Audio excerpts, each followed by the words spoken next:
É hora da pecuária, vamos começar com os preços na Bolsa. B3 hoje negocia o contrato da arroba R$ 206 para junho. Para julho, R$ 205,05. Para agosto, R$ 206,50 e para outubro, R$ 205,80. E você observa, então, que o mercado hoje está misto, mas o mês de junho, no mercado físico, abriu com alta nos preços. Com a redução de abates e a forte demanda de exportação, a gente vai saber agora qual é a tendência para este mercado. Quem traz a análise é o César de Castro Alves, consultor de agronegócio do Itaú BBA. César, boa tarde. Estes fatores que vocês elencaram são os que justificam a puxada no preço da arroba agora em junho? Sim, achamos que sim, né? Um final aí de safra com cara de entre safra.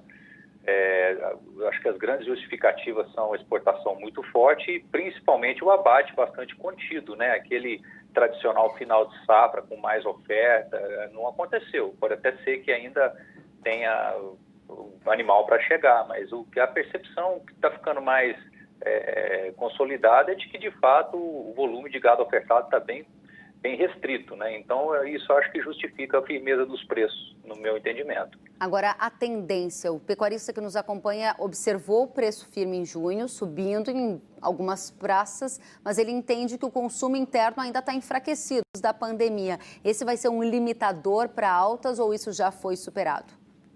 Kellen, esse é um limitador, sem dúvida, né? A gente não está nem um pouco otimista com o consumo interno para esse ano. É uma situação que vai ser bem difícil aí no segundo semestre, né? Claro que alimentos sofrem menos, mas a carne bovina ela é das mais caras, né? Não nos anima essa perspectiva. Agora, entretanto, a exportação está tão forte que é possível que, combinado com os abates menores, ainda assim a gente tenha uma curva para cima. Então, respondendo a sua pergunta, eu acho que a tendência é para cima, para o alto e avante. A curva futura está de lado, né? Ou seja, ela está ainda dando um prêmio para uma possível acomodação, mas a verdade é que, como isso não aconteceu até o momento, a curva está de lado. Então, teoricamente, ela deveria até andar mais de agora até o final do ano. Lembrando que a gente vai ter possivelmente um confinamento mais restrito, né? Porque a margem ficou mais apertada, né? O futuro caiu, o animal reposição ficou caro e a dieta não caiu muito. Então, é um cenário para cima, no meu entendimento. É justamente essa questão que eu ia te fazer, porque a gente está falando aqui de que junho abriu com preço firme, mercado físico, agora mercado futuro totalmente sem direção na Bolsa hoje. Alguns contratos em alta, outros em baixas, outros estáveis. O mercado não comprou a ideia de que o preço do boi vai subir mais no segundo semestre?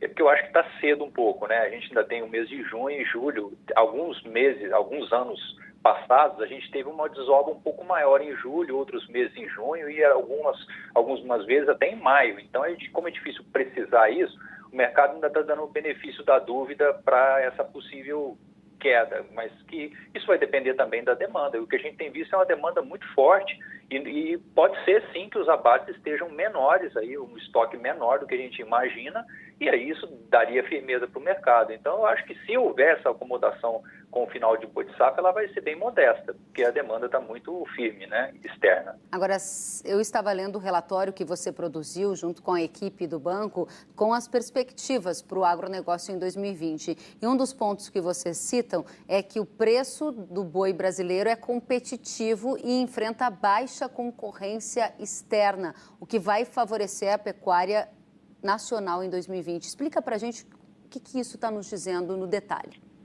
Olha, Kelly, está nos dizendo que o nosso grande competidor, né, que são os Estados Unidos, tiveram problemas, né, recentemente com a paralisação das plantas lá. Isso mudou a perspectiva de crescimento da produção para baixo. Além disso, eles estão numa situação bem mais difícil, né, que a nossa aqui em termos de preço. O animal lá está muito baixo relativamente ao valor da carne. Então, não está interessante e a atividade lá está no contracíclico, né? Além disso, e sem falar na questão comercial com a China, que é de onde eles poderiam originar carne. E eles estão em bastante conflito ainda, né? Até muito recentemente circularam notícias de que a exportação de carne suína, que estava crescendo bastante a partir dos Estados Unidos, agora as empresas estatais chinesas deverão comprar menos. Então, ou seja, caminhou para trás, né? Isso o Brasil fica mais folgado ainda nesse comércio. E um outro player competidor nosso seria a Austrália, também está com um rebanho muito restrito e com dificuldade de manter o fluxo de exportação. Então, das projeções do USDA, que são bastante observadas, o Brasil é o único que tem volume razoável esse ano como exportador. Muito interessante, porque a sua resposta está já respondendo praticamente 100% de uma questão que nós recebemos da audiência do Canal Rural, é do Jackson Bittelbrun, e ele pergunta como é que está a competitividade da carne bovina brasileira com a Argentina, Austrália e Estados Unidos. Você disse que estamos mais competitivos do que Estados Unidos, do que a Austrália, e em relação à Argentina, César?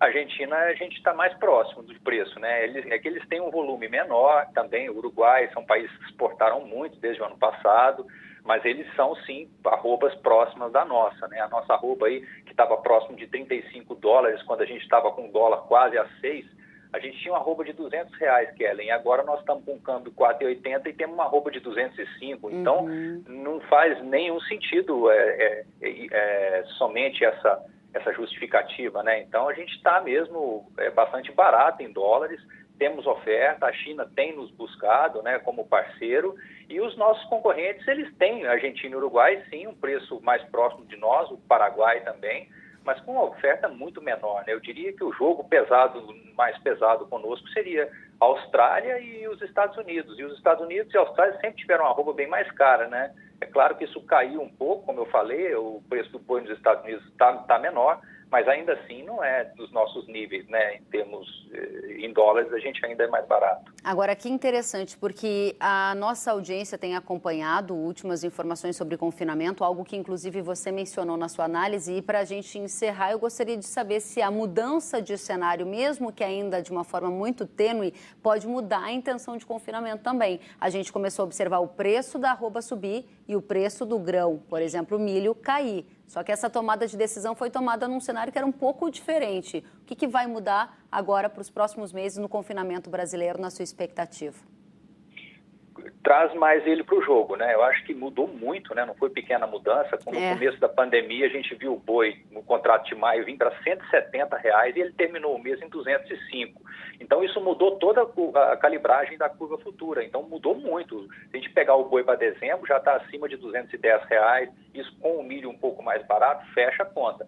Então, eu acho que o confinamento ele ficou muito desestimulado para esse primeiro giro, né? Que seriam os animais fechados agora em maio, junho, mas ele vai colocar preço na entre-safra, né, por essa menor oferta potencial, e jogaria esses animais para o segundo giro. Isso pode acontecer e ter uma certa compensação, né? É muito difícil calibrar esses números de se vai crescer ou não o confinamento, mas eu diria que pode ser um começo de safra menos ofertado e um final talvez mais ofertado. Mas vale lembrar que a China, no ano passado, veio com tudo no mês de outubro e novembro, e a gente viu uma entre-safra power, né? Vamos dizer assim, os preços subiram muito. Isso pode acontecer de novo. Ok, César, obrigada pela análise completa, pela presença. Você é muito bem-vindo, volte sempre. Uma boa tarde para você. Obrigado, um abraço. Obrigada a você também.